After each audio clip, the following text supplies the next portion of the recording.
எடப்பாடி என்ன சொல்றாருன்னா, அண்ணாத்தே நீங்களாம் வாங்க, உங்க மேல ஏறி சவாரி பண்ணி நான் ஆட்சியை பிடிச்சுக்கிறேங்கிறாரு.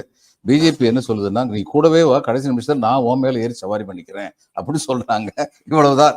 இதுல யார் ஜெயிக்கிறாங்கன்னு நம்ம பொறுத்திருந்து பார்ப்போம். 2 பேருமே தோத்து போயிருவாங்களோ?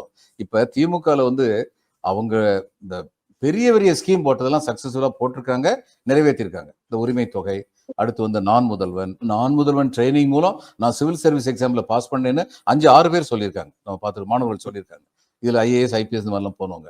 அதே மாதிரி மாணவர்களுக்கு கல்லூரிக்கு போன ஊக்கத்தொகை, அடுத்து இலவச பேருந்து பயணம், இது எல்லாம் நிச்சயமா பெரிய இது முக்கியமானது காலை சிற்றுண்டி பிள்ளைகளுக்கு கொடுத்தது. இது எல்லாமே பெரிய காரியம் தான். இதனால நான் நினைக்கிறேன் பெருமித்த ஆதரவு அவங்களுக்கு இருக்கும் அப்படின்னு நினைக்கிறேன். ஆனால் எந்த ஒரு அரசுக்குமே உள்ள சிக்கல் என்னன்னா, ஆளுங்கட்சியா இருக்கும்போது கீழ்மட்டத்தில் ஆளுங்கட்சி உறுப்பினர் போலீஸ்காரங்க கூட சேர்ந்துக்கிட்டு, ரெவன்யூ டிபார்ட்மெண்ட் கூட சேர்ந்துக்கிட்டு அதுல ஏதாவது காசு வாக்க முடியும்னு பார்ப்பாங்க. அது எல்லா எந்த அரசாங்கம் நடந்தாலும் பார்ப்பாங்க.